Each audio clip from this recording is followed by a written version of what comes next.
예배하도록 하겠습니다. 시간이 되었으므로 우리가 영과 진리로 하나님께 예배하도록 하겠습니다. 다 같이 일어나셔서 묵상 기도 드리심으로 주일 예배를 하나님께 드리겠습니다.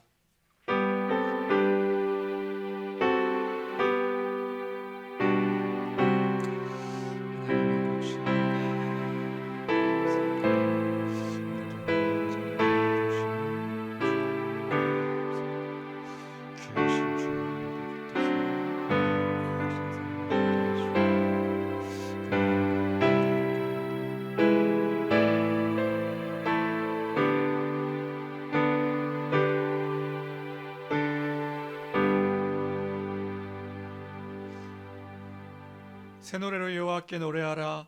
온 땅이여 여호와께 노래할지어다. 여호와께 노래하며 그의 이름을 송축하며 그의 구원을 알마다 전파할지어다. 아멘.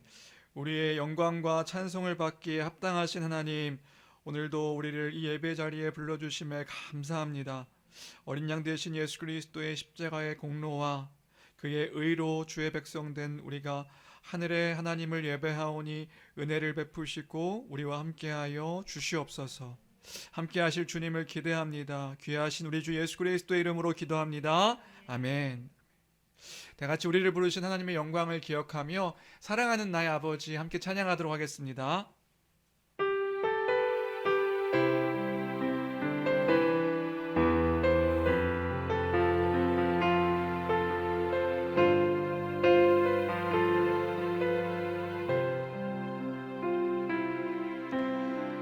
사랑하는 나의 아버지 이름 높여드립니다.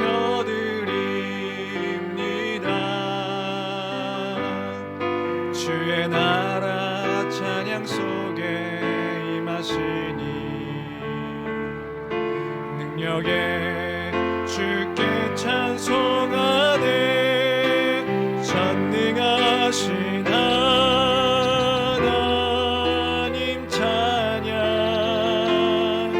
언제나 동일하신 주 전능하신 하나님 찬양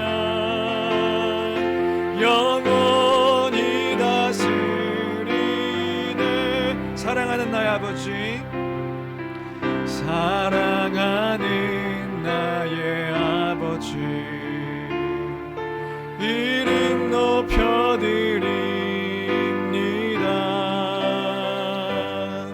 주의 나라 찬양 속에 임하시니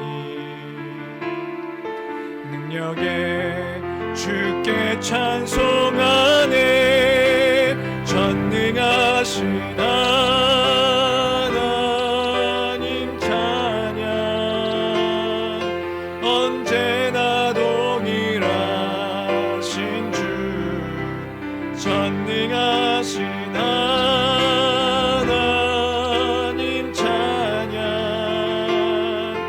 영원히 전능하신 하나님 찬양 전능하신 하나님 찬양 언제나 동일하신 주 전능하신 하나님 찬양 영원히 다스리네.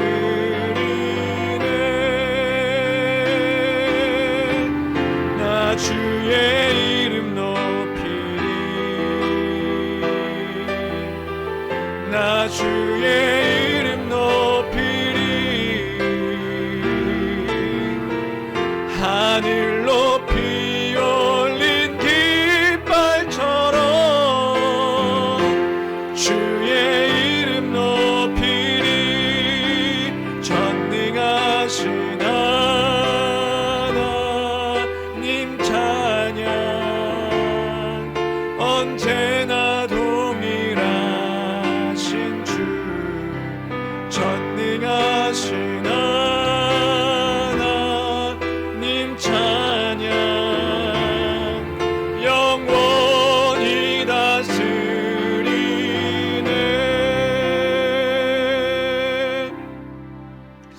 아멘.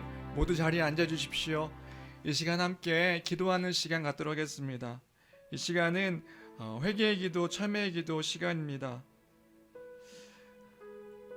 하나님을 알되 영화롭게도 아니하며 감사하지도 아니하고 오히려 그 생각이 허망하여지며 미련한 마음이 어두워졌나니 스스로 지혜 있다 하나 어리석게 되어 썩어지지 아니하는 하나님의 영광을 썩어질 사람과 새와 짐승과 기어다니는 동물의 우상의 모양으로 바꾸었느니라. 이 시간 우리의 한 주간의 삶을 돌아보며 참회하고 회개하는 시간을 갖도록 하겠습니다. 마땅히 하나님께 돌려야 할 영광과 감사를 고백하는 삶을 살았는지, 스스로 지혜 있다 하며 하나님의 영광이 아닌 자신의 영광을 위해 살지는 않았는지, 하나님 앞에서 죄악된 모습이 있었다면 이 시간 회개하는 시간을 갖길 원합니다. 사람들과의 관계 속에서 또 다른 사람은 아무도 알지 못하지만 나만 아는 은밀한 죄악들이 있다면 회개하는 시간을 갖길 바랍니다. 우리가 예수 그리스도의 보혈의 공로를 의지하여 죄를 고백할 때에 하나님 우리를 용서하시고 우리를 새롭게 하실 줄로 믿습니다. 하나님, 우리에게 은혜를 허락하여 주옵소서. 하나님, 우리에게 믿음을 허락하여 주옵소서. 주님, 상한 마음으로 주 앞에 기도하며 간구할 때에 주님 우리를 새롭게 하여 주옵소서. 이 시간 함께 기도하며 나가도록 하겠습니다. 함께 기도하시겠습니다.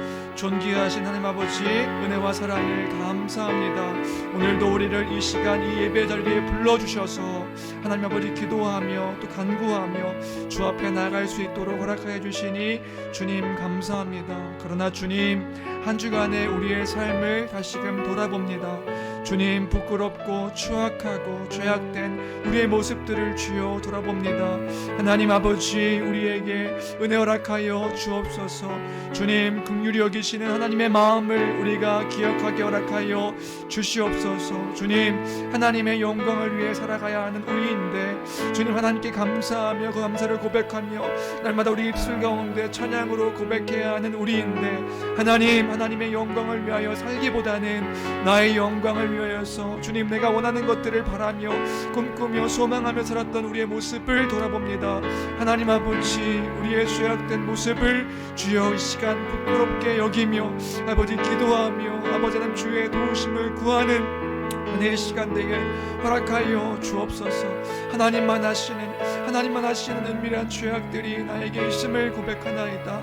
하나님 아버지, 예수 그리스도의 십자가의 보혈의 공로를 의지하여 주 앞에 기도하오니 아버지 우리를 깨끗게 하여 주옵소서.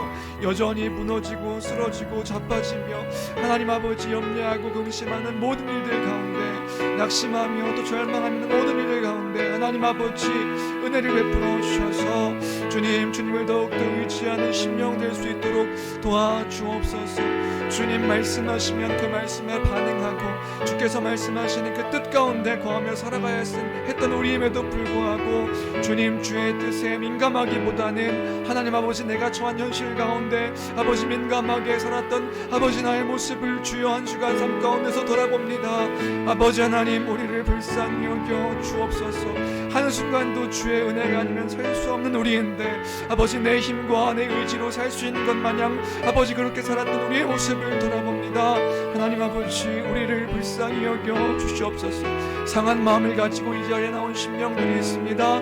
아버지 그 마음을 주께서 아시오니 아버지 하나님 그를 위로하여 주시옵시고 아버지 이 심령 가운데 기도하는 손길들 가운데 아버지 하나님 하늘의 신령한 은혜와 복으로 도와여 주옵소서.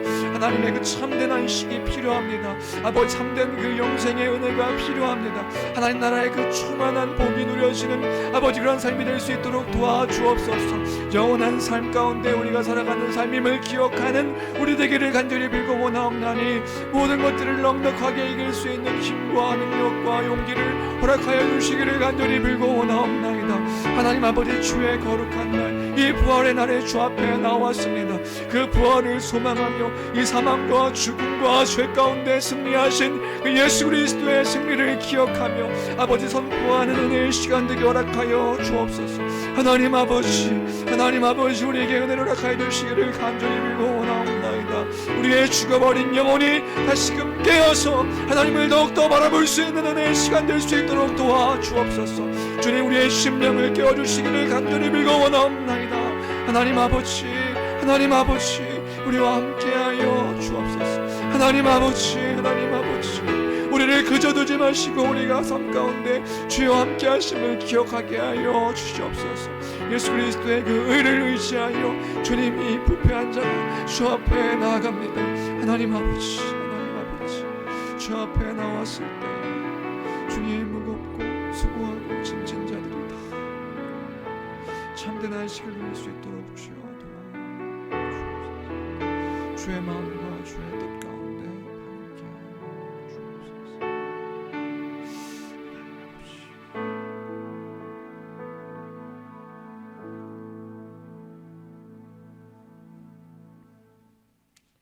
하나님 아버지, 하나님의 법 앞에 하나님의 의 가운데 여전히 죽을 수밖에 없는 죄인들을 사랑하셔서 예수 그리스도의 십자가 공로로 우리를 구원하시며 예수 그리스도를 화목제물로 삼으심으로 우리 죄를 사하시며 우리를 살리심에 감사드립니다. 우리를 하나님의 백성 삼아주셨고 우리를 하나님의 자녀 삼아주셨으니 그 은혜를 잊지 않게 하여 주옵소서. 주님, 우리는 여전히 연약한 자들임을 고백합니다.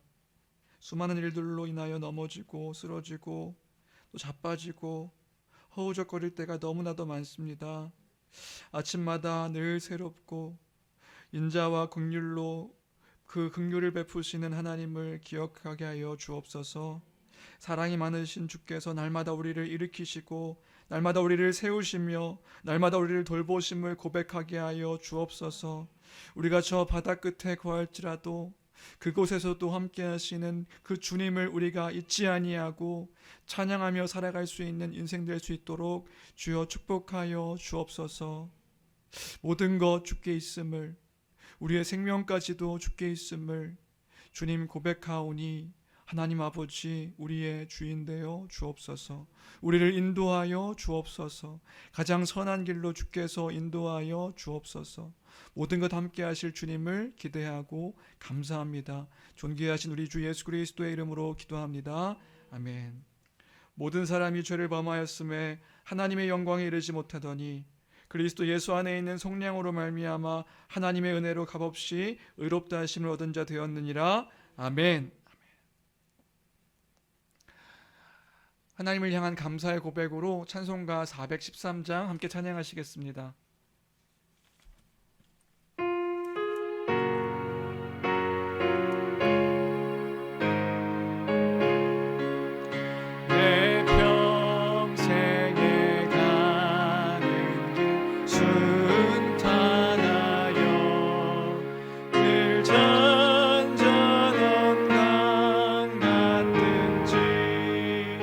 큰 풍파로 무섭고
사도신경으로 우리 신앙을 함께 고백하겠습니다.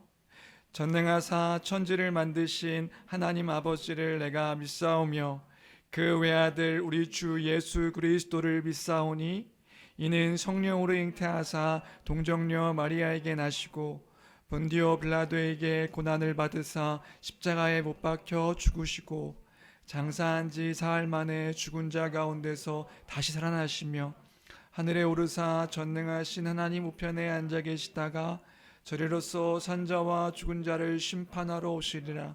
성령을 믿사오며 거룩한 공회와 성도가 서로 교통하는 것과 죄를 사하여 주시는 것과 몸이 다시 사는 것과 영원히 사는 것을 믿사옵나이다. 아멘. 아멘. 이 시간 우리 예배를 대표해서 박시민 성도님 기도해 주시겠습니다. 사랑과 은혜가 풍성하신 하나님 아버지, 복된 주일을 맞이하여 교회인 우리가 함께 예배 드릴 수 있게 하심에 감사드립니다. 아멘. 주님께서 저희들을 한 몸된 공동체로 부르셨고 교회로서 함께 살아가게 하셨습니다. 교회로 부름받은 우리가 주님께서 성취하신 복음의 내용들을 기억하여 오직 선하신 주님의 뜻에 순종하며 살아가기를 소망합니다. 예수 그리스도의 십자가 지심을 통해 우리들의 죄의 형벌을 대신 받으시고 부활하심으로 승리하신 주님을 기억합니다. 무질서한 세상 속에서도 하나님 말씀을 기준으로 삼는 자들로 세워주시옵소서. 이 시간 말씀을 전하시는 목사님께 영육간의 강건함을 허락하시고 선포되어지는 말씀을 통해 교회의 각 지체들이 들은 말씀을 잘 적용하여 하나님 나라의 백성된 자녀로 누리며 살아가게 하시옵소서. 코로나로 인해 예배하기 힘든 시기를 보내고 있지만 이러한 상황과 형편 속에서도 서로를 살피고 사랑하며 살아가는 우리 교회가 되게 하시옵소서. 말씀을 듣는 각 가정의 자녀들에게도 바른 복음의 말씀이 선포되길 바라오며 살아계신 예수 그리스도의 이름으로 기도드립니다. 아멘. 아멘. 아멘.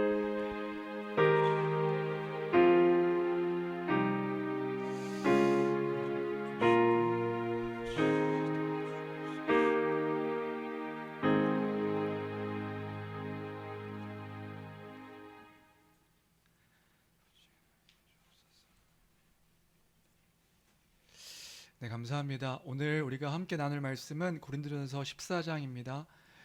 고린도전서 14장 26절로 40절까지 말씀을 함께 보도록 하겠습니다. 고린도전서 14장 26절로 40절까지 제가 가진 성경은 신약성경 281페이지입니다.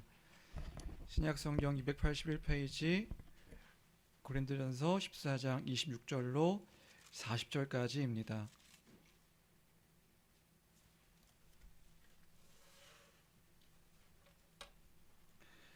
다 찾으신 줄 알고 우리 한 목소리로 읽도록 하겠습니다. 함께 읽습니다. 시작. 그런즉 형제들아 어찌할까 너희가 각각 찬송시도 있으며 가르치는 말씀도 있으며 계시도 있으며 방언도 있으며 통역함도 있나니 모든 것을 덕을 세우기 위하여 하라. 만일 누가 방언으로 말하거든 두 사람이나 많아야 세 사람이 차례를 따라 하고 한 사람이 통역할 것이요 만일 통역하는 자가 없으면 교회에서는 잠잠하고 자기와 하나님께 말할 것이요 예언하는 자는 둘이나 셋이나 말하고 다른 이들은 분별할 것이요 만일 곁에 앉아 있는 다른 이에게 계시가 있으면 먼저 하던 자는 잠잠할지니라. 너희는 다 모든 사람을 배우게 하고 모든 사람으로 권면을 받게 하기 위하여 하나씩 하나씩 예언할 수 있느니라. 예언하는 자들의 영은 예언하는 자들에게 제재를 받나니 하나님은 무질서의 하나님이 아니시오 오직 화평의 하나님이시니라. 모든 성도가 교회에서 함과 같이 여자는 교회에서 잠잠하라. 그들에게는 말하는 것을 허락함이 없나니 율법에 이른 것 같이 오직 복종할 것이요 만일 무엇을 배우려거든 집에서 자기 남편에게 물을지니 여자가 교회에서 말하는 것은 부끄러운 것이라. 하나님의 말씀이 너희로부터 난 것이냐 또는 너희에게만 임한 것이냐. 만일 누구든지 자기를 선지자나 혹은 신령한 자로 생각하거든 내가 너희에게 편지하는 이 글이 주의 명령인 줄 알라. 만일 누구든지 알지 못하면 그는 알지 못한 자니라. 그런즉 내 형제들아 예언하기를 사모하며 방언 말하기를 금하지 말라. 모든 것을 품위 있게 하고 질서 있게 하라. 아멘. 네. 오늘 우리가 26절부터 40절까지 함께 고린도전서 14장을 읽었는데요. 오늘 설교가 이 12장부터 계속되었던 그 은사에 대한 마지막 이제 결론의 내용입니다. 오늘로 이제 은사에 대한 이야기가 이제 끝이 납니다. 언제까지 은사에 대한 설교를 하십니까? 네, 오늘까지. 예, 오늘 이 14장을 끝으로 은사에 대한 설교는 당분간 하지 않을 것이니까 이제 앞에서 했던 그 은사에 대한 설교들을 좀 잘 기억하셨으면 좋겠다. 또 한편으로는 우리가 성경적 교회 또 복음의 기초 함께 할 때 그 은사에 대한 것들을 함께 또 나눌 터인데 그때 또 함께 나누면서 이 고린도전서 14장, 12, 13, 14장을 기억하면서 그렇게 좀 우리가 은사에 대해 좀 정리하면 좋을 것 같습니다. 사도 바울이 지금 이제 마지막으로 14장에 고린도 교회 성도들에게 은사에 관련해서 결론적으로 말하는 것은 이제 뭐냐면요. 결론은 뭐냐면 은사를 행하되 질서를 따라 그 은사를 행하라, 이 얘기를 하고 있는 것입니다. 은사를 행하되 질서를 따라서 그 은사를 행하라. 그래서 오늘 우리가 기억해야 될 핵심 단어가 있다면 질서입니다. 질서. 고린도 교회 안에 일어났던 그 교회의 모습들, 우리 12장부터 살펴봤던 교회의 모습들 한번 이제 정리해 볼까요? 생각해 볼까요? 교회 안에 은사로 인해서 무질서함이 있었습니다. 무질서했던 교회, 특별하게 나타났던 그 은사로 인해서 그 무질서함이 있었다고 말씀드렸죠. 어떤 사람이 은사를 행하는데 그 은사를 행하면서 자기를 드러내는 일들이 있었고, 또 한편으로는 그 자기를 드러내는 사람들의 말을 따르는 무리들이 있었고, 그래서 그 교회가 뭔가 이렇게 혼란스럽고 무질서함이 있었다. 교회 안에서요. 그러니까 교회 안에 성도들이 예배로 모이는데 뭔가 그 특별하게 나타난 은사들로 인해 가지고 막 자기들을 드러내고, 또 한편에서는 그 드러나는 사람들을 따르고, 또 한 무리가 따르고, 막 이런 일들이 이 고린도 교회 안에 있었던 것이다. 그리고 또 그렇게 특별하게 무질서하게 한 은사가 있었으니 14장의 방언과 예언, 그 방언과 예언이 그 특별하게 그 교회를 무질서하게 했던 그 은사였었습니다. 왜요? 왜 방언과 예언이 그렇게 문제가 되었는가? 지금도 그렇지만 그 당시에도 그랬던 거예요. 뭔가 초월적이고 신비한 것처럼 보이니까. 지금도 그렇잖아요. 뭔가 방언을 하는 사람, 뭔가 예언을 하는 사람, 무언가 신비한 능력들이 막 나타나는 것들을 보이는 사람, 그 사람들이 뭔가 신비하고 초월적인 것처럼 보여서 어떤 사람들은 그것을 자신의 능력처럼 드러내기도 하고, 그 사람들의 내 말을 따라야 된다 막 이렇게 얘기하기도 하고, 사람들은 하우링이 계속 나왔는데요. 사람들은, 그 모니터는 조금 더 올려주시면 좋겠는데요. 사람들은 그 말을 따르기도 하고, 이게 참 웃겨요. 이 사단아 불러가라, 그렇죠? 뭔가 이렇게, 그러나 우리는 당황하지 않고, 밖에서 소리가 잘 들리죠? 네, 저는 좀 이렇게 먹먹해서. 네. 여하튼 그렇게 따르고 이런 모습들을 보이니까 사람들이 그 방언하고 예언하는 사람들을 따르니까요. 이렇게 교회가 혼란스러움을 겪고 있다는 이야기를 듣고 바울 사도가 이제 그 은사를 어떻게 사용해야 되는지 12장부터 이제 은사에 대한 이야기를 이제 하고 있었고, 오늘은 그 은사에 대한 결론을 말하고 있는 것을 볼 수 있는 것입니다. 그래서 이제 우리 먼저 26절을 함께 볼까요? 26절입니다. 26절을 먼저 보면요. 26절 함께 읽겠습니다. 시작. 그런즉 형제들아 어찌할까?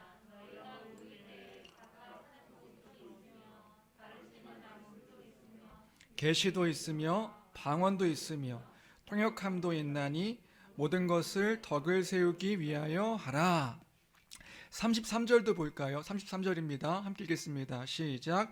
하나님은 무질서의 하나님이 아니시오 오직 화평의 하나님이시니라. 바울 사도가 교회를 향해서 말하고 있는 것은 무엇입니까? 고린도 교회를 향해서 말하고 있는 것은요, 하나님은 무질서의 하나님이 아니시다. 하나님은 오직 화평의 하나님이시다. 그러니까 모든 것을 행할 때 질서를 따라서 행하라고 지금 말하고 있는 것입니다. 모든 것을 질서를 따라서 행하라. 그래서 오늘 말씀을 통해서 먼저 우선적으로 우리가 기억하고 싶은 것은 뭐냐면요, 우리가 오늘 말씀을 듣고 돌아갈 때 꼭 기억하기를 원하는 것, 첫 번째로는 뭐냐면요, 따라해 볼까요? 질서를 따라서 행하라. 네, 질서를 따라서 행하라. 이걸 꼭 기억하는 우리가 되었으면 좋겠습니다. 질서를 따라서 행하라. 질서를 따라서 행하는 것입니다. 교회 안에서 무언가를 행할 때 질서를 따라서 행해야 된다. 그렇다면 그런 거죠. 질서를 따라서 행한다는 것은 뭘까요? 어떻게 행동하는 게 질서를 따라서 행하는 것일까요? 우리가 우선 이 의미를 이해하기 위해서는 33절 하나님은 모질서의 하나님이 아니시라고 할 때에 그 질서의 반대로 사용되고 있는 그 무질서라는 단어의 의미를 좀 생각할 필요가 있습니다. 무질서, 그 무질서가 뭐냐? 원어로 보니까 이 무질서라는 단어가요, 아카타스타시아 이거더라고요. 아카타스타시아, 그 무질서의 그 의미를 봤더니 뭐냐면요, 그 무질서는 이런 의미더라고요. 정치적인 혁명, 정치적인 무슨 소요로 인해서 혼란, 혼돈을 겪고 있는 그런 상태. 그러니까 뭔가 정치적으로 막 혁명이 일어나고 뭔가 이렇게 소란스러워져서 막 혼란스럽고 그 무질서한 상태를 이제 혼란스럽고 혼돈스러운 상태를 이제 무질서라고 이렇게 이야기하고 있는 거란 말이죠. 그러니까 이런 의미입니다. 이런 이미지인 거죠. 그러니까 나라나 어떤 공동체에 무언가 혁명적인 사건이 일어난 겁니다. 무언가 막 큰 소요가 일어난 거예요. 소란이 일어난 거죠. 그러니까 그로 인해서 사람들이요, 혼란과 혼돈에 빠지고 분열되고, 그래서 막 흉흉하고 막 소란스러운 그런 그 이미지, 그러니까 막 나라가 막 공동체가 막 어지러운 그런 이미지, 그 이미지가 무질서, 이 무질서의 이미지인 것입니다. 사람마다 다를 수 있겠지만 이 무질서라는 단어의 의미를 생각하니까요, 우크라이나의 그 전쟁에 대한 그 영상들이 막 떠오르더라고요. 그런 이미지, 막 뭔가 혼란스러워가지고 사람들이요 막 우왕좌왕하면서 불안해하고 뭔가 이렇게 하는 그 이미지. 어떤 분들은 그런 이미지를 떠올릴 수도 있겠죠. 지금 이제 얼마 안 있으면 이제 대선인데 지금 이게 나라가 지금 혼란스럽잖아요. 이러면 막 어떻게 뭐가 지금, 제가 지난주 목요일 날 어떤 그 개척하신 동기 목사님 교회를 가니까 그 교회 목사님 어떤 성도님이 저를 잡고 막 정치 얘기를 막 하는데 막 나라가 막 난리가 났다는 거예요. 막 지금 뭐 거의 뭐 누구를 뽑느냐, 저를 잡아놓고 누구를 뽑느냐, 목사님은 어떻게 생각하시냐. 제가 뭐라고 대답했을까요? 저는 성도님 편입니다. 그렇게 얘기했죠. 저는 성도님 편입니다. 누구를 뽑아야 되냐. 저기 80년대 민주화운동부터 쭉 얘기하시는데 계속 듣고 있다가 손님인데 계속 지금 이게 혼란스럽다는 거예요. 그 이미지, 무질서하고 막 뭔가 분열이 일어나고 싸우고 다투고 뭔가 반목하는 그런 이미지, 그게 이 무질서라는 단어의 그 이미지라는 것이지요. 사도 바울은요, 교회를 향해서 하나님은 그런 하나님이 아니시다, 무질서의 하나님이 아니시다, 지금 그 얘기를 하고 있는 것이란 말입니다. 하나님께서 허락하신 은사를 사용하는데 교회가 그런 모습을 보이면 안 된다, 지금 사도 바울은 이런 이야기를 하고 있는 것이란 말입니다.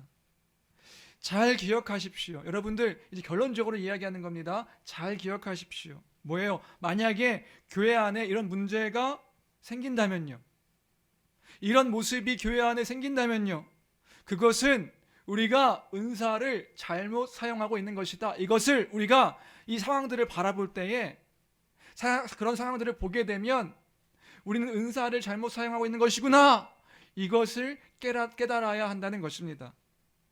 내가 사용한 은사로 인해서, 내가 은사를 사용해요, 뭔가 은사로 뭔가 교회 안에 그 은사를 행합니다. 근데 그 은사를 행함이 교회 안에서 큰 분쟁과 갈등과 무슨 소란과 혼란으로 일어나게 된다면, 그것이 무질서로 나타난다면, 그때 나는 생각해야 한다고요. 뭘 생각해야 돼요? 내가 지금 은사를 잘못 사용하고 있는 것이구나. 내가 지금 사용한 은사가 잘못된 것이구나. 이것을 우리가 생각해야 되는 것이란 말입니다. 누군가 다른 사람이 이야기하기 전에 내가 먼저 돌아봐야 한다고요. 은사가 지금 잘못 사용되어지고 있구나. 제가 왜 계속 크게 얘기하냐면 하울링이 나가지고 있구나. 가끔은요, 은사를 강조하시는 분들을 보면 이렇게 말씀하시는 것을 볼 수 있어요. 뭐냐면 방언을 하시는 분들이 이렇게 말씀하시는 거예요. 하나님이 내게 이런 특별한 은사를 주셔서 내가 방언을 하게 됐다. 하나님이 이런 마음을 내게 지금 주셨는데 내가 어떻게 이걸 하지 않을 수가 있느냐. 내가 하지 않을 수가 없다. 하나님이 지금 이런 마음을 주시고 이런 감동을 주셔서 난 지금 이런 은사를 사용하지 않을 수가 없다. 이렇게 말하시는 분들이 계시는 거예요. 또 어떤 사람들은요, 예언을 하면서 이렇게 말씀하시는 거죠. 하나님이 제게 이런 특별한 은사를 주셨습니다. 하나님이 이런 마음을 주셔서 이런 감동을 주셔서 저는 이런 예언을 할 수밖에 없습니다. 하나님이 제게 주신 것인데 제가 어떻게 멈출 수가 있습니까? 이렇게 이야기하는 거예요. 뿐만 아니라 어떤 은사를 사용하시면서 어떤 교회 안의 일들을 사용하시면서 하나님이 이런 마음을 주셔서 이런 감동을 주셔서 저는 하지 않을 수가 없습니다. 하나님이 저에게 시키셨습니다. 멈출 수가 없습니다. 그런데 사도 바울은 그런 사람들을 향해서 이렇게 말하고 있는 거라고요. 하나님은 무질서의 하나님이 아니시다. 하나님은 무질서한 분이 아니시다. 그러니까 하나님은요, 질서를 따라서 그 은사를 어떤 교회 안에서의 무슨 일들을 행하기를 원하신다고요. 그것이 하나님의 뜻이라고요. 하나님의 뜻이 그것이라는데 내가 하나님이 이런 마음을 주셔서 그 마음보다 중요한 건 하나님의 뜻이라고요. 하나님의 뜻은 뭐냐 하면 무질서한 하나님이 아니시다. 질서를 따라 행하는 것이 하나님의 뜻이다. 우리의 감정, 우리의 감동, 우리에게 허락하신 그 마음보다 중요한 건 하나님의 말씀을 통해서 분명하게 허락하신 그 기준인 줄로 믿습니다. 그 질서를 따라 행하는 것이 하나님의 뜻이란 말입니다. 단순히 방언과 예언뿐만이 아니라 모든 은사가 그런 거예요. 우리가 은사를 행할 때에, 생각할 때에 우리가 생각해야 되는 겁니다. 뭐예요? 이것이 질서를 따라 행하는 것인가? 우리는 이 생각을 해야 하는 것이다. 이것이 우리의 생각, 우리의 기준이 되어야 할 줄로 믿습니다. 다시요. 그러니까 우리가 우리 은사를 행할 때마다 기억해야 하는 거예요. 생각해야 하는 거예요. 감정 따라 움직이는 것이 아니라 말씀을 따라 기억하고 생각해야 한다고요. 뭐예요? 이 은사를 사용함이 무엇을 위한 것인가? 교회를 세우기 위한 일인가? 은사를 그 교회를 세우기 위해서 허락하셨는데 정말로 교회를 세우기 위해서, 교회를 온전하게 세우기 위해 내가 지금 이 일을 하고 있는가? 이것이 결국 하나님의 질서를 드러내는 일인가? 를 생각하고 행동해야 하는 것이란 말입니다. 만약에요, 우리에게 허락하신 그 은사를 통해서 그리스도의 영광이 드러나지 않는다면, 그리스도의 영광을 드러내지 않는 것이라면 주 안에 사는 성도 여러분, 멈추시는 여러분들 되시기를 주님의 이름으로 축원합니다. 멈춰야 하는 거예요. 아무리 내게 좋고 선한 의도로 할지라도 나는 선한 의도로 하는 건데, 그런데 그것이 주의 몸된 교회를 세우는 것과 반대되는 일이 일어나고 막 소요가 일어나고 분쟁이 일어나는 일이라고 한다면 멈춰야 되는 것이란 말입니다. 멈추는 거라고요. 내 입술로든 마음으로든 행동으로든 멈춰서 생각해야 하는 것이란 말입니다. 그리고 고민해야 되는 거죠. 이것이 진정으로 주님을 드러내는 일인가? 교회를 세우는 일인가? 내가 아니라 하나님이 정말로 드러나시는 일인가? 그것이 아니라면 그 은사는 잘못 행하고 있는 것이다. 그러면 질서 있게 은사를 행해야 된다고 얘기했는데 질서를 따라 행한다는 것은 무엇을 의미하는 것인가? 이것도 33절을 통해서 우리가 좀 살펴보고 싶은데요. 33절 우리 같이 함께 다시 한번 읽어볼까요? 33절입니다. 시작. 하나님은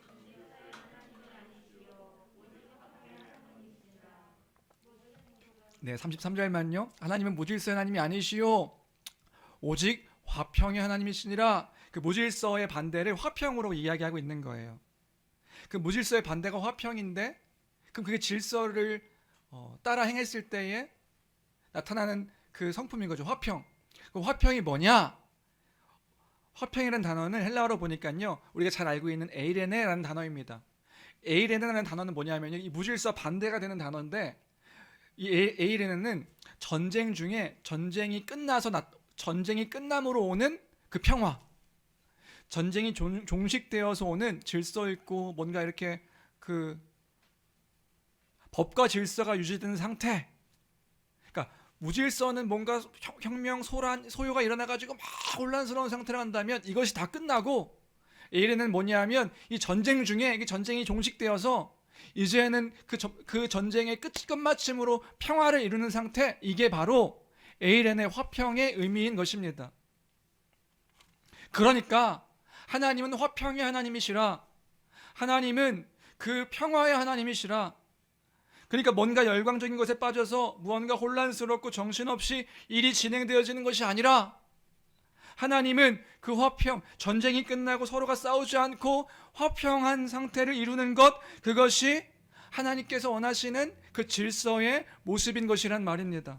그러니까 결국에 하나님이 원하시는 것은요, 그 은사를 통해서 교회가 화평하기를 원하시는 거라고요. 그게 질서를 따라 그 행하는 그 은사의 결과여야 한다. 그 교회가 화평을 누리는 그 상태, 그 은사를 따라 섬기는데 그 은사로서 교회가 무질서해져요. 그건 그 은사가 바르게 사용되어진 것이 아니라고요. 은사를 행했는데 교회가 화평해요. 함께 그 평안함을 누려요. 함께 기뻐하고 즐거워해요. 그게 은사를 따라, 질서를 따라 행하는 그 은사를 바르게 행한 모습인 것이란 말입니다. 그 은사를 통해서 그리스도의 평강을 누리는 것, 그것이 은사를 질서 있게 사용하는 모습이다. 이것을 기억할 때에 그 은사를 바르게 행하여서 교회가 온전하게 참된 그 은사를 행함으로 인하여서 상대방, 우리 교회가요, 평안을 누리는 거예요. 화평을 누리는 거예요. 기쁨을 누리는 거예요. 즐거움을 누리는 거예요. 참된 안식, 그 샬롬을 누리는 거예요. 그 은사로 온전하게 그 하나님의 화평이 누려지고 고백되어지는 교회가 되기를 주님의 이름으로 축원합니다. 그러니까요, 함부로 이것이 하나님의 뜻입니다 라고 말하면 안 되는 거예요. 내가 행하는 그 일들을 하나님께서 이런 마음을 주셔서 행하는 것입니다, 함부로 하나님의 뜻이라고 말하면 안 되는 거예요. 하나님, 진정한 하나님의 뜻은 그것을 이름으로 화평을 누리는 것, 화평을 누리게 하는 것. 그 화평을 누리는, 나누는, 고백하는, 고백해되는 은사를 바르게 사용함으로 온전하게 그런 교회가 되는 그 말씀의 교회가 되기를 주님의 이름으로 축원합니다. 그것이 주님의 뜻이다. 그러니까요, 다시 얘기하면 고민하십시오. 생각하십시오. 기도하십시오. 뭘요? 이것이 정말로 하나님의 화평을 이루는 일인가? 내가 지금 하고 있는 일들이 정말로 온전하게 화평을 이루고 있는 일인가? 그 화평을 이루기 위하여서 행동하는 성숙한, 그 마지막에 40절에 그렇게 얘기하고 있죠. 모든 것을 품위 있게 하고 질서 있게 하라. 여러분, 방언과 예언을 하지 마라가 아닙니다. 그런데 행하더라도 어떻게 하라는 거예요? 품위 있고 질서 있게 하라. 이런 교회가 되기를 주님의 이름으로 축원합니다. 내가 아닌 주의 뜻을 드러내는 은사여야 된다. 그러니까 질서입니다. 질서. 그 질서는 화평으로 드러나는 것입니다. 두 번째로 오늘 그 26절부터 40절까지를 이제 이해할 때, 오늘 본문을 이해함에 있어서 이제 두 번째로 생각해 보고 싶은 건 뭐냐면요. 두 번째로 이제 그 26절부터 40절까지 읽었는데, 이 본문을 그 이해함에 있어서 이해가 좀 어려운 구절이 있습니다. 그게 뭐냐면요, 특히나 그 여성분들의 마음이 이제 또 어렵고 또 어려워지죠. 지난번에 한번 어려웠는데 또 어려워지고 또 불편해지는 그 구절. 갑자기 왜 그 중간에 그게 또 꼈을까요? 이게 중간에 하나가 딱 이상한 게 꼈죠. 뭐가 있냐면, 남자분들은 좀 기분이 좋을 수도 있죠. 남자분들은 이제 좀 남성 동지들은 좀 기분이 좋을 수도 있는데, 어깨가 좀 으슥해지는 구절이기도 한데, 이제 은사를 말하다가 갑자기 34절부터 36절까지 사도 바울이 좀 이상한 얘기를 하는 것처럼 보이는 구절이 있습니다. 우리 34절부터 36절까지 같이 함께 읽어볼까요? 은사를 얘기하다 갑자기 이런 얘기를 하는 거예요. 같이 함께 읽어보겠습니다. 함께 읽습니다. 시작. 여자는 교회에서 잠잠하라. 그들에게는 말하는 것을 허락함이 없나니 율법에 이른 것 같이 오직 복종할 것이요. 만일 무엇을 배우려거든 집에서 자기 남편에게 물을지니 여자가 교회에서 말하는 것은 부끄러운 것이라. 하나님의 말씀이 너희로부터 난 것이냐 또는 너희에게만 임한 것이냐. 36절까지만요. 뭐라고 말하는 거예요? 여자들은 교회에서 잠잠하라. 한두 분이 이제 얼굴이 좀 이렇게 뭐야 이러시는 분이 안 웃으시고 이렇게 탁, 여자는 교회에서 잠잠하라. 그들에게 말하는 것이 허락되지 않았대요. 오직 복종하래요. 이것은 어떻게 이해해야 될까요? 교회 안에서 그 여성분들은 아무 말도 하지 말고 입도 좀 다물고 여자는 오직 복종하는 존재이니 무조건 그 남자의 말에 순종하십시오. 그 이야기를 하는 걸까요? 뭐 아닌 것 같죠. 그렇게 얘기하면 좀 기분 나쁘신가요? 여자들은 아무 사역도 하지 말고 교회 안에서는 그냥 조용히 계십시오. 뭐 이런 의미일까요? 우리 자라나는 우리 여자아이들도 있는데 이걸 어떻게 잘 가르치면 좋을까요? 네. 교회에서는 아무 사역도 여자는 하면 안 된다. 예전에 이 말씀을 근거로 그 여자 그 사역하시는 분들의 어떤 사역을 좀 이렇게 제한하는 구절이기도 했었던 것 같습니다. 그런 이야기를 하는 걸까? 근데 오늘 이 본문도 사실은 그 당시의 교회적 상황과 맥락에서 좀 이해할 필요가 있습니다. 이 본문을 이해하기 위해서는 문맥 안에서 좀 이해하고요. 은사와 관련해 가지고 지금 이야기를 하고 있는 것이다.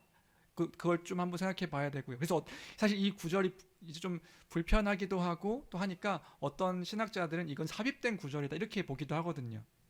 그러니까 어떤 분들은 이 본문에 갑자기 너무 생뚱맞은 구절이 들어온 것은 삽입된 구절이다 이렇게 이야기하기도 하는데 그게 아니라 좀 문맥 안에서 좀 이해할 필요가 있고 또 지금 은사와 관련돼서 이야기하고 있다는 것도 이해할 필요가 있습니다. 그러니까 지금 바울은 여기서 교회 안에 있는 여성들은 아무 말도 하지 말고 기도도 하지 말고 입도 뻥끗하지 말고 뭐 이런 이야기를 하는 것이 아니라는 거죠. 어디 여자의 목소리가 문 밖을 넘어가는가 뭐 이런 얘기 하고 있는 게 아니다. 그럼 뭐냐? 먼저 이 본문은요. 남자와 여자라고 하는 보편적인 그 관계 안에서 말하고 있는 것이 아니다. 이걸 좀 이해할 필요가 있습니다. 그러니까 남자와 여자, 그러니까 여자는 무조건 잠잠하고 남자는 남자 이런 관계에서 이야기하고 있는 것이 아니다. 이게 첫 번째로 이해할 이해 내용인 것 같고요. 그럼 뭐에 대한 이야기냐? 남편과 아내에 대한 이야기인 것입니다. 남편과 아내의 관계 안에서 말하고 있는 거예요. 그러니까 그런 거죠. 기본적으로 우리가 고린도전서 11장에서 함께 나눴듯이 이것은 분명합니다. 하나님은 창조의 질서 아래서 여자의 머리를 남자로, 남자의 머리를 그리스도로, 그리스도의 머리를 하나님으로 이렇게 그 권위를 허락해 주셨습니다. 이것은 하나님께서 허락하신 창조의 질서입니다. 그래서 하나님은요, 그 머리로 하여금 권위를 세우셨습니다. 이 안에서의 권위는 이 세상에서 말하는 계급, 어떤 구조를 이야기하는 게 아니었죠. 이것은 하나님께서 세우신 권위, 근데 이 권위는 섬김의 권위였습니다. 이것과 관련해 가지고 잘 기억이 안 나시는 분은 11장 그 설교를 다시 한번 기억하시면 다시 한번 들으셔도 좋을 것 같고요. 지금 다시 얘기할 수 있는 상황은 아니니까. 하나님께서는 창조의 질서를 통하여서 하나님의 권위를 세우셨다. 근데 그 권위는 막 누르고 억압하고 이런 권위가 아니라 사실은 섬김의 권위였지요. 근데 여하튼 그런데요, 고린도 교회 안에 이런 일이 발생한 거예요. 어떤 일이 발생했냐면 남편이 은사를 통해서 교회 성도들을 섬기는데 아내가 그 은사를 평가하고 그 은사에 개입하는 일이 발생하게 된 겁니다. 무슨 말인지 되세요? 남편이요, 그 교회 안에 있는 남편과 아내가 함께 교회를 섬기고 있는데 남편이 은사를 통해서 성도들을 섬기는 거죠. 근데 그 성도들을 섬기는 그 은사를 아내가 평가하고 그것이 옳고 그른지를 개입하는 일들이 생긴 거예요. 그래서 예배를 혼잡하게 하고 남편의 그 교회 안에서의 권위를 흔드는 일들이 발생하게 된 거죠. 그것이 또한 교회 안에서 무질서함으로 나타나는 일이 발생하게 된 겁니다. 무슨 말인지 되세요? 쉽게 말해서 남편이 뭔가 뭘 하고 있는데 아내가요, 그 남편이 하고 있는 일들을 막 그 사람들 앞에서, 교회 안에 있는 사람들 앞에서 막 무시하는 거예요. 그러니까 남편은 어떤 마음이 들죠? 모욕감을 느끼는 거죠.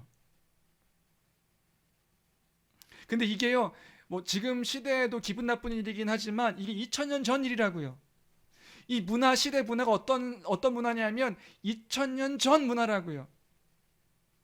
그러니까 아내들이 자신 남편을 평가하고 그 평가로 인해서 교회 안에서 남편들이 그 모욕을 받는다는 거 느끼는 것들이 지금보다 더 훨씬 더 심각한 문제가 되어지는 시대가 고린도 2000년 전 고린도 지역의 문화였단 말입니다. 지금도 좀 남녀가 지금 평등하다고 말하는 시대이죠. 맞죠? 평등하죠. 그러니까 그 평등을 말하지 않는 게 아니라 그 당시에는 더 남녀의 구분이 심했던 시기니까 그 당시에는 더 큰 문제가 됐던 거예요. 그럼 왜 아내들이 교회 안에서 남편들의 그 은사를 행함을 평가하고 그것들에 대해서 지적하고 하는 일들이 일어나게 됐을까요? 그게 뭐였냐면 그 여성들의 교만의 문제였습니다. 나도 그리스도 안에서 은사를 행할 수 있으니까, 나도 교회의 성도니까 어떤 아내들은 방언도 하고 어떤 아내들은 그 말씀을 더 분명하게 알 수 있고 전할 수 있는 그러한 어떤 능력들이 그 아내에게도 있으니까 다른 사람들 앞에서 남편을 무시하는 일이 발생하게 된 겁니다. 그러니까 어떤 그림인지 이해가 되시나요? 이 또한 무질서함으로 나타나게 된 거죠. 다시요. 남편들이 뭔가 은사를 하고 있는데 그 아내들이 옆에 와가지고 우리 남편 뭐 하는 거야? 뭐 이런 거죠. 남편이 뭔가 성도를 섬기고 있는데 옆에 와가지고 그 남편의 그 은사를 행함에 있어서 시비를 거는 거예요. 그래서 바울 사도는 여자 성도들에게, 특별히 아내된 성도들에게 말하고 있는 것입니다. 뭐라고요? 여자는 교회 안에서 잠잠하라. 근데 이 말을 오해하면 안 됩니다. 이 말은 여성들은 교회 안에서 입도 뻥끗하지 마라, 이런 말이 아니라고요. 여자들은 교회 안에서 아무 사역도 하지 마라, 이런 말이 아니라고요. 말하는 사역은 여자에게 금지되었으니 여자들은 교회 안에서 뭐 가르치거나 어떤 말을 하지 마라, 그런 맥락에서 말하고 있는 게 아니라고요. 그게 아니라 남편과 아내의 관계 속에서 교회 안의 성도들의 만남 가운데 그 남편이 행하는 은사를 평가하고 때로는 평가절하하고 남편에게 수치를 주는 행동에 대해서 지금 꾸짖고 있는 것이란 말입니다. 그 건의를 해하지 말라.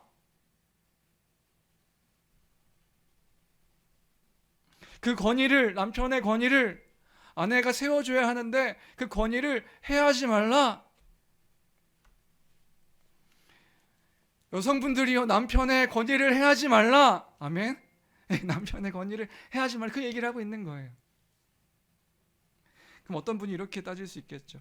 아니 그럼 목사님, 그럼 남편들이 아내를 무시하면 어떻게 합니까? 지금 그런 맥락에서 얘기하고 있는 건 아닌데, 남편들이 그러면 아내가 교회에서 뭐 하고 있는데 남편들이 무시하면 어떻게 합니까? 남편들도 무시하면 안 되죠. 남편들이 아내를 무시하면 참아야 됩니까? 지금 그런 맥락에서 말하고 있는 건 아니에요. 남편 성도님들도 당연히 아내를 무시하면 안 되죠. 아내를 어떻게 생각해야 되나요? 지금 이거는 그 은사와 관련돼서 교회 안에 문제가 되고 있는 것들을 근거로 지금 얘기하고 있는 거니까 남편에 대해서는 이야기하고 있진 않지만 남편들은 아내에 대해서 어떻게 생각해야 됩니까? 어떻게 행동해야 됩니까? 에베소서 5장의 말씀을 근거로 우리가 기억하면 좋을 것 같습니다. 에베소서 5장에 어떻게 말씀하고 있지요? 아내를 어떻게 생각해야 되나요? 그리스도께서 교회를 사랑하심 같이, 그리스도께서 교회를 위하여 자기를 희생하심 같이, 그렇게 남편은 아내를 사랑해야 되고 아내를 섬겨야 되는 거죠. 죽기까지 그 아내를 사랑하고 자기 자신의 몸을 내어준 같이 아내를 섬겨야 된다. 그것이 남편이 아내에게 행할 모습인 거예요. 무슨 말인지 남성 동지들, 남편분들 그렇게 아내를 사랑해 주셔야 합니다. 근데 여기서 말하는 건 아내들에게 말하는 거예요. 아내들을 향해서 말하고 있는 거예요. 뭘요? 더욱 더 다른 남성들이 아니라 더욱 더 남편의 권위를 지키기 위해서 노력해야 한다고요. 업신여겨서는 안 된다고요. 다른 사람들로 하여금 그 아내가 남편을 업신여기는 것으로 보여서는 안 되는 거라고요.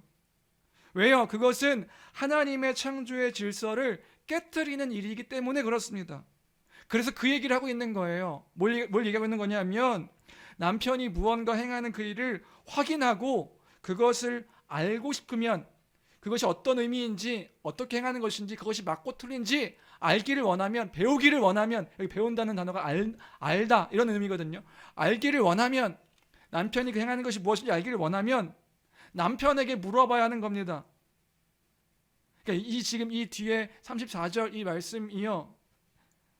교회에서 배우지 말고 무조건 남편에게 배워야 된다 이런 의미가 아니라 교회에서 성경 공부하지 말고 남편에게 배워라 이런 의미가 아니라요. 지금 그런 말하는 게 아니라 남편이 은사를 행할 때 그 의미에 대해서 무언가를 배우려면 그 의미가 무엇인지 알려면 다른 사람들에게 부끄럽게 하지 말고 집에 가서 물어보라는 거죠. 무슨 말인지 이해되세요? 집에 가서 그 남편에게 물어보라고요.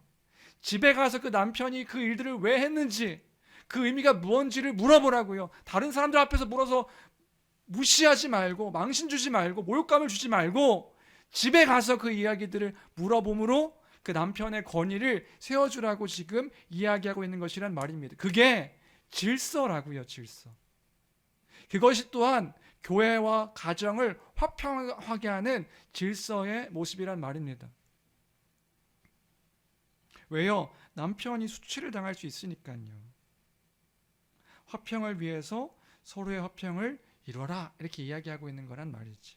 결론은 뭐예요? 결론은 오늘 이 은사를 마무리하면서 이 은사에 대한 결론은 뭐냐면 모든 것에 무질서하게 행하는 것이 아니라 질서를 따라 행하라. 질서를 따라 행하라. 이 얘기를 지금 하고 있는 것이란 말입니다. 무질서하게 무언가 혼란스럽고 혼잡하고 사람들의 마음을 상하게 함으로 그 은사를 행하는 것이 아니라 질서를 따라 행하라고요. 그래서 가정에서든 또 교회에서든 화평을 이루기 위하여서 노력하라. 그것이 왜요? 하나님은 화평의 하나님이시니까. 그러니까 결국은 질서를 따라서 그 화평을 이루라. 이것이 오늘 설교의 결론인 것입니다. 화평. 전쟁 상태에서 그 전쟁이 종식된 상태, 그 끝난 상태로 기쁨과 즐거움과 평안함을 누리도록 우리가 그 은사를 행할 때 그것이 목적이 되고 그것이 결과가 되도록 그 은사를 행해야 하는 모습을 보여야 한다는 것입니다. 그렇게 그 은사를 드러내는 우리 교회가 되길 주님의 이름으로 축원합니다. 무슨 말인지 이해되세요? 결론이 뭐예요? 결론은 은사를 행하되 질서를 따라 그 은사를 행하라. 모든 것을 행하되 질서를 따라 그 은사를 행하라. 질서가 뭔데요? 화평이라고요. 그 결과가 화평으로 나타나는 거라고요. 말씀을 정리합니다. 말씀을 정리하면서 우리가 이제 12장부터 함께 나눴던 그 은사에 대한 것들을 마지막으로 정리하고 오늘 설교를 마무리하면 좋을 것 같은데요. 이제 우리가 은사에 대해서 12장부터 14장까지 쭉 함께 나눴습니다. 가장 중요한 것. 은사가 뭐죠? 은사가 뭔가요? 은사는 그걸 아셔야죠. 은사가 뭐죠? 은사가 뭐죠? 은사는 예수 그리스도의 그 복음을 알고 믿는 자, 그 성령으로 거듭난 자에게 하나님께서 허락하시는 선물이 은사다. 그러면 무슨 선물을 주시는데? 그리스도의 영광의 분깃을 나눠주시는 것입니다. 그리스도의 것을 나눠주시는 것입니다. 그리스도의 것, 원래는 예수님께서 이 땅 가운데 계실 때 예수님께서 하셨던 일들이에요. 그러니까 그 은사를 보면 예수님께서 복음서 가운데서 이 사람들에게 행하셨던 그 일들, 그 능력들, 그것들을 거듭난 성령을 받은 거듭난 성도들에게 나눠주시는 거예요. 그리스도의 것을 나눠주시는 거예요. 그럼 왜 주시는데요? 그 주신 목적이 뭔데요? 교회를 온전하게 세우라고요. 그럼 교회가 뭔데요? 교회가 뭐죠, 사연이? 그렇죠. 우리요. 예수 그리스도 안에서 한 몸 된 우리요. 그 우리를 온전하게 세우라고 허락하신 은사가 선물이 은사다. 그걸 잘 사용하면 어떤 일이 일어나는 건데요? 그리스도의 것으로 다른 사람들을 섬기는 겁니다. 내가 받은 그리스도의 것으로 교회 안의 지체들을 섬기는 거예요. 그러면 섬김 받은 지체들은 그리스도를 누리는 거죠. 그 섬기는 사람도 그리스도의 것으로 섬기고 그리스도의 마음으로 섬기고 섬김을 받는 사람도 그리스도를 누리고, 그래서 교회 안에 있는 지체들로 하여금 그 영광의 충만함이 무엇인지를 알도록 허락하신 선물이 은사다. 그래서 그 사랑으로 은사를 섬길 때 교회는요, 그리스도의 영광의 충만함, 영광이 뭐죠? 영광 가득 차서 드러나고 나타나는 거. 그럼 그리스도의 영광이 뭐예요? 그리스도가 나타나고 드러나는 게 그리스도의 영광이죠. 그럼 은사를 따라서, 은사는 그리스도의 것을 받았으니까 그리스도의 그 은사를 따라서 섬길 때 교회는 뭘 누리는 거예요? 그리스도의 영광의 충만함을. 세상에서 감히 알 수도 없고 누릴 수도 없는 그리스도의 영광의 충만함을 누리는 거예요. 누굴 통해서요? 각 성도들을 통해서요. 그럼 각 성도들이 그 은사를 따라서 나 자신을 섬겨줄 때 우린 누구를 누릴 수 있는 거예요? 주님이 나를 섬겨주시는구나. 주님이 이 성도들 통하여서 나를 섬겨주시는구나. 이걸 깨달아 알도록 허락하신 선물이 은사라고요. 자기가 자랑할 이유가 아무것도 없다고요. 자기가 드러날 이유가 아무것도 없다고요. 누가 드러나는 거예요? 그리스도가 드러나는 거예요. 그러니까 질서를 따라 행해야 하는 거죠. 하나님의 화평이 드러나야 되는 거죠. 그 하나님의 에이렌의 그 샬롬의 그 평안함이 드러나야 되는 거죠. 드러나지 않으면요, 그럼 은사를 잘못 행하는 거라고요. 뭐 해야 돼요? 멈춰야 돼요. 하지 말아야 됩니다. 하지 않는 게 옳은 거라고요. 왜요? 내가 드러나고 뭔가 분란이 있고 소란이 있고 혼돈이 있고, 그건 주님께서 허락하신 은사의 목적이 아니기 때문에 그런 겁니다. 내가 받았으니까, 내게 마음을 주셨는데, 아니요, 그 마음보다 중요한 건 하나님께서 화평의 하나님이신지라 질서를 따라 행하는 걸 원하시는 거라고요.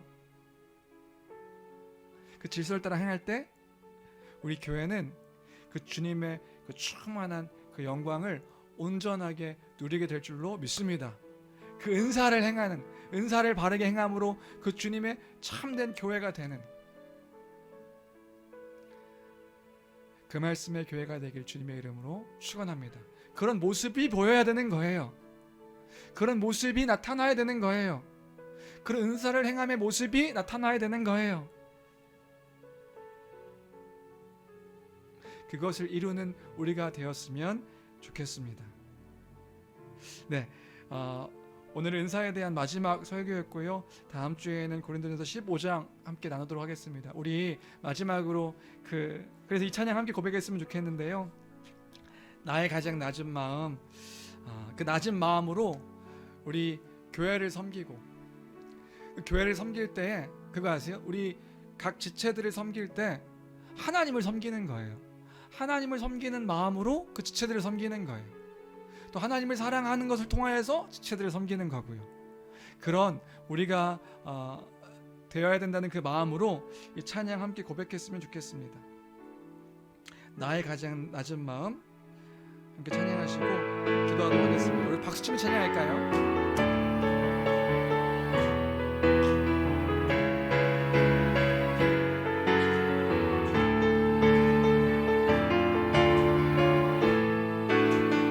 나의 가장 낮은 마음, 나의 가장 낮은 마음, 주님께서 기뻐하시고 작은 일에 큰 기쁨을 느끼게 하시는도다. 내가 지쳐 무력할 때 주님 내게 힘이 되시고 아름다운 하늘나라 내 맘에 주시는도다. 우리에게 축복 되시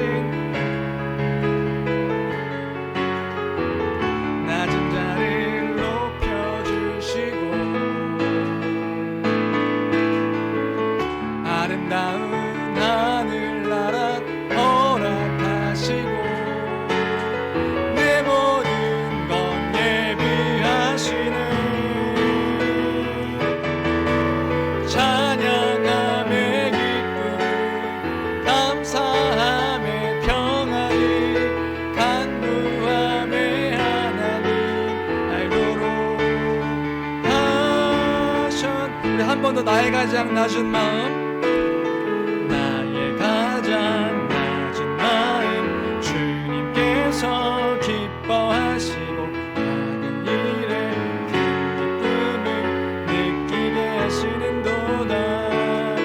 내가 지쳐 무력할 때 주님 내게 힘이 되시고 아름다운 하늘나라 내 맘에 주시는도다.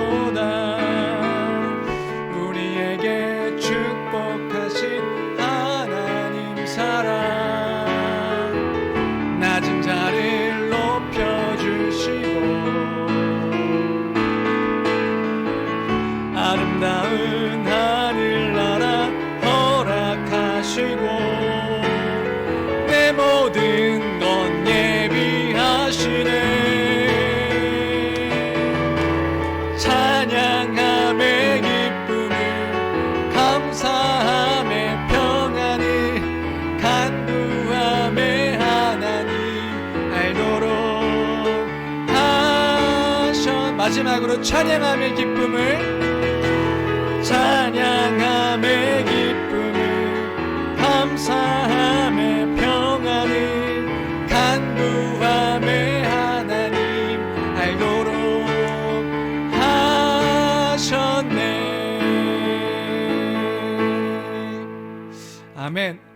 그런 우리가 되길 주님의 이름으로 축원합니다. 이 시간 기도할 때에 하나님,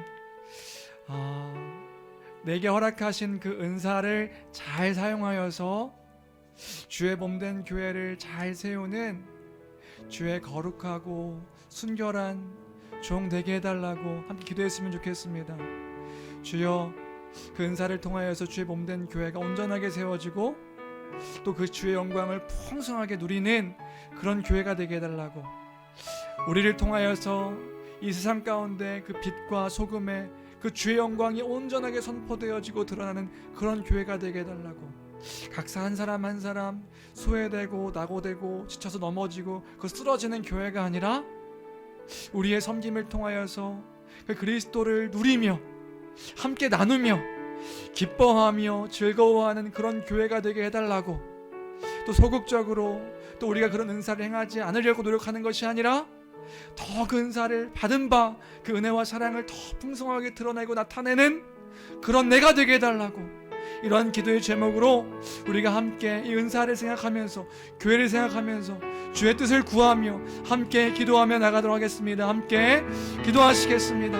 참 좋으신 하나님 아버지, 감사합니다. 하나님, 우리를 주의 몸된 교회로 불러주시고 그 복음 가운데 우리를 알게 하시고 주님 그 복음을 믿음으로 말미암아 그리스도 안에서 한 몸된 교회로 세워주시고 주님 특별히 은사를 허락하여 주심으로 말미암아 그 은사를 알게 하셔서 어떻게 사용해야 하는지, 무엇을 위해 사용해야 되는지, 어떤 교회가 되어야 되는지 아버지 하나님 알게 허락해 주심을 주님 감사합니다. 하나님, 그런 교회가 되기를 소망합니다. 하나님 아버지, 우리가 그런 교회가 되게 도와 주옵소서. 한 사람 한 사람 그 받은 바 은사를 따라 행할 때에 그리스도의 영광의 풍성함이, 주님의 그 풍성함이 아버지 그렇게 누려지고 고백되어지고 또 함께 되어지는 그런 교회가 되기를 간절히 빌고 원하옵나이다. 이 세상 가운데 하나님 나라의 현신 교회를 주께서 세워주셨사오니 주의 말씀에 순종하여 그 말씀에 순종하기로 결단하는 그런 교회를 세워주셨사오니 하나님의 나라가 이 교회를 통하여서 누려지게 고백되어지게 도와주옵소서. 하나님 아버지, 그런 우리가 되어지기를 간절히 빌고 원하옵나이다. 주님, 하나님의 은혜가 필요합니다. 그래서 하나님의 사랑이 더욱더 기억되어지기를 원합니다. 나의 영광이 드러나고 나의 뜻이 드러나고 나의 마음이 드러나고 아버지 내가 드러나는 것이 아니라 주님, 다른 사람들을 이해하고 섬기며 사랑하는 아버지 그러한 내가 될 수 있도록 도와주옵소서. 혼란과 혼돈스러움과 그렇게 분열의 아버지 근사의 사용이 아니라 화평의 하나님이시기에 참된 그 에이레네의 평강이 이 교회 가운데 가득할 수 있도록 도와주옵소서. 우리 아이로부터 작년에 이르기까지 이 교회 안에 있는 모든 지체들을 붙잡아 주시옵시고 하나님 아버지, 그리하여서 하나님의 사랑이 우리 성도들을 통하여서 흘러넘치는 교회가 될 수 있도록 도와주옵소서. 하나님 아버지, 그 안에 내가 있습니다. 주님, 그 안에 내가 있습니다. 나의 아집과 고집과 생각을 꺾게 하시고, 하나님 아버지, 내가 어떻게 하면 주님이 드러날 수 있을까? 내가 어떻게 하면 그 주님의 사랑을 드러낼 수 있을까? 아버지, 나의 삶과 아버지 나의 생활을 통하여서 그 주님이 드러날 수 있도록 아버지 하나님, 나의 믿음 없음을 도와주시고 주의 사랑이 풍성하게 누려질 수 있도록, 고백되어질 수 있도록 주여 도와주옵소서.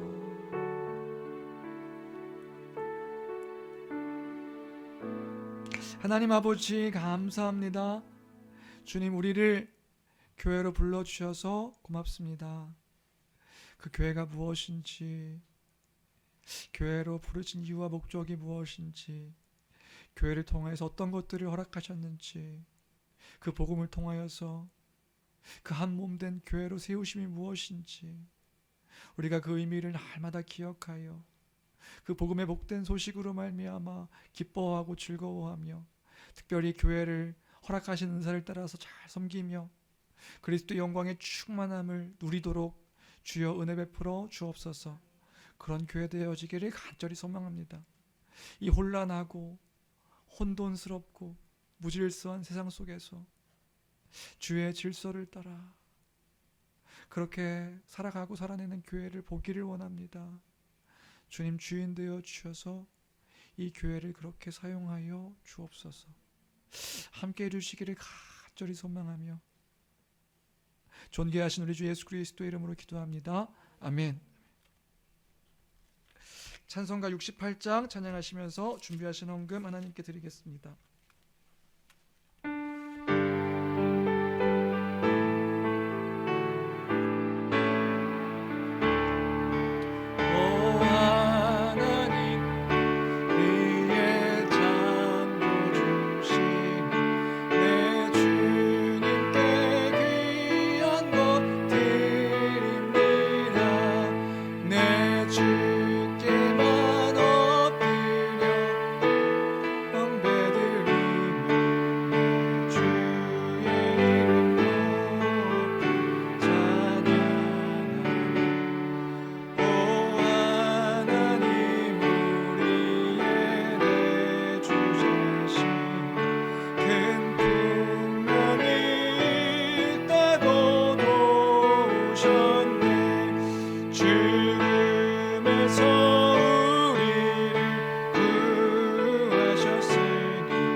모든 것이 주의 은혜입니다. 감사합니다.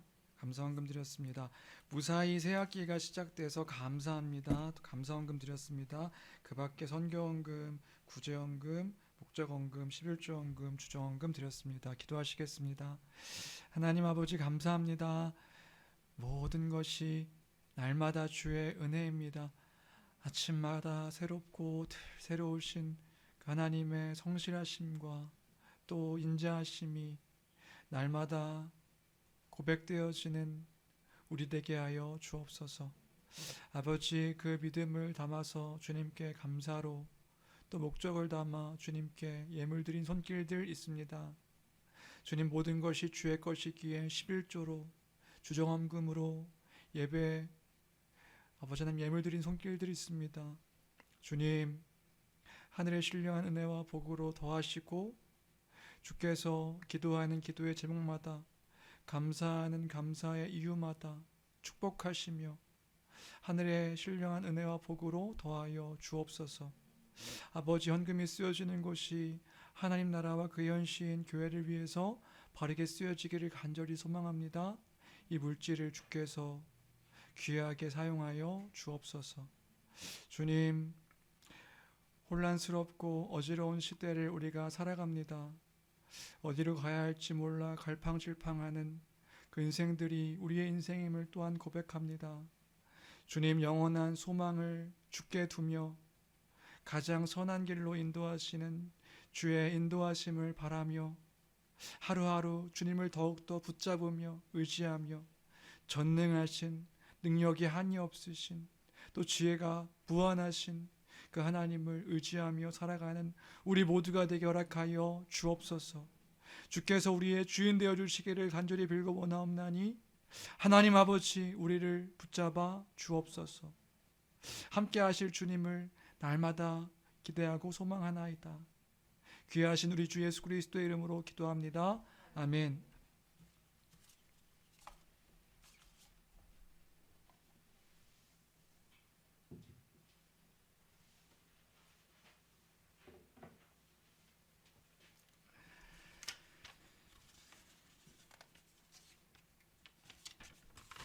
광고 시간입니다. 광고는 교회의 교제의 시간이어서 우리가 예배 말씀 후에 교회에 대한 나눔을 함께 나누고 있습니다. 코로나 확산세가 지속됨에 따라 현장 예배와 비대면 예배를 병행하여 진행하고 있는데요.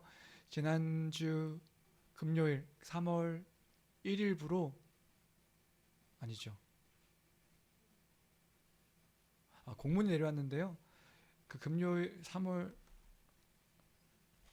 오늘이 며칠이죠? 어쨌든 그 이번 주부터 그 교회의 참석 인원의 제한이 좌석의 70%로 이제 바뀌었습니다.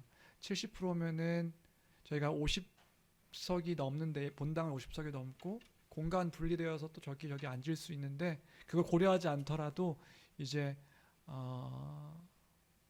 50에 75면은 5학년 우리 50에 75면 35인가요? 시험 들지 않게. 네, 이제 앉을 수 있게 되어서 우리 성도님들은 다 이제 예배에 나오실 수 있습니다. 근데 이번 주에도 가능했는데 한 주 좀 미뤘던 이유는 뭐냐 하면 이제 코로나가 좀 확산이 되고 있는 시점이어가지고 한 주를 좀 연기했습니다. 그래서 만약에 이 확산이 더 크다 그러면은 다음 주 또 좀 고민해서 이제 광고하도록 하겠습니다. 그때 좀 지침을 따라주시면 감사하겠고요. 네, 어쨌든 이제 공적으로는 교회에 다 모일 수 있게 되었다. 취식은 이제 식사는 불가능하지만 다 모일 수 있게 되었다. 이걸 좀 기억해 주시면 감사하겠습니다. 그러나 이제 감기 증상과 인후통 증상이 있으신 분들은 줌으로 예배에 참석하시면 되겠습니다. 오늘 오후 3시에는 구른 모임이 있고요. 저녁에는 가족들과 설교 나눔을 하며 가족 모임을 진행해 주시면 감사하겠습니다. 누구에게 보이기 위해서 하는 것이 아니라요.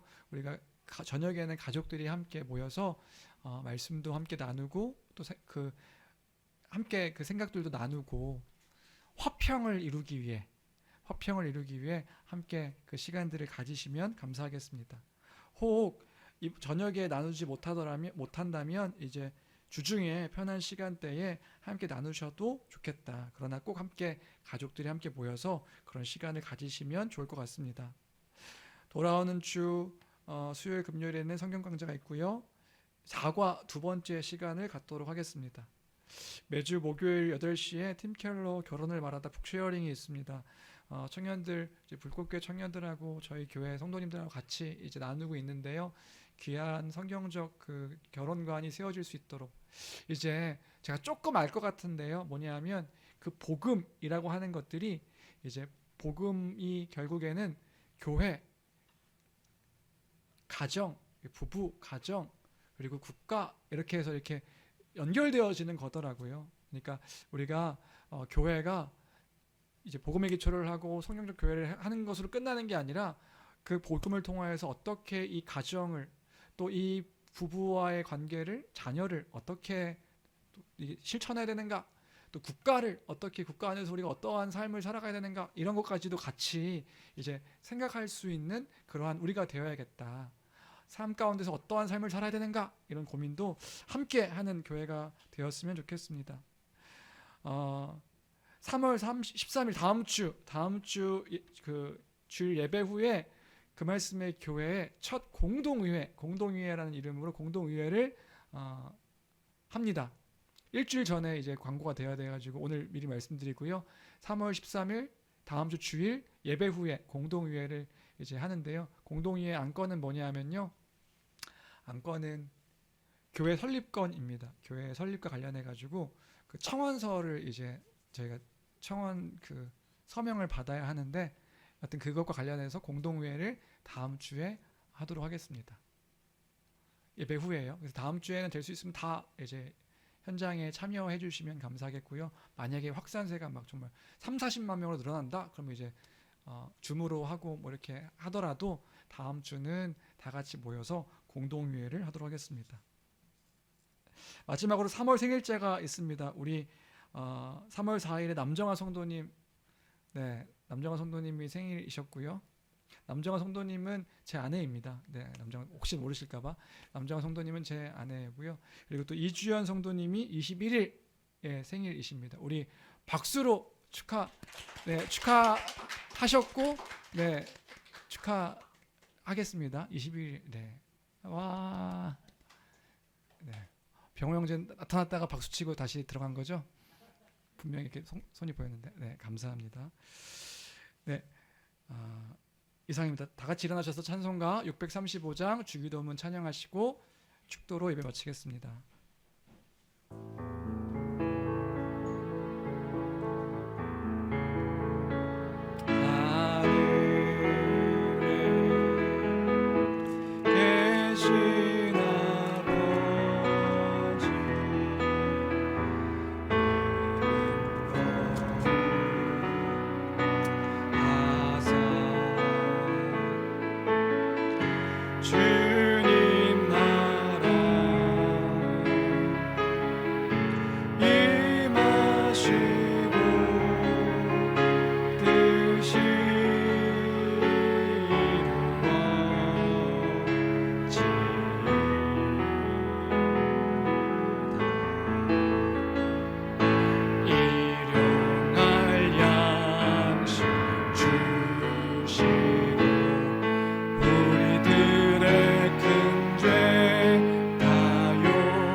이제는 우리 주 예수 그리스도의 은혜와 하나님 아버지의 그 크신 사랑하심과 성령님의 교통하시는 역사가 오늘도 그 화평의 하나님이심을 기억하며 모든 것을 행함에 그 질서를 따라 행하기로 다짐하며 주의 몸된 교회를 사랑하고 온전히 세우기를 결단하는 모든 심령들 머리 위에와 그들의 가정과 직장과 사업체와 섬기는 교회와 이 나라와 이 민족 위에 이제로부터 영원토록 함께 있을지어다. 아멘.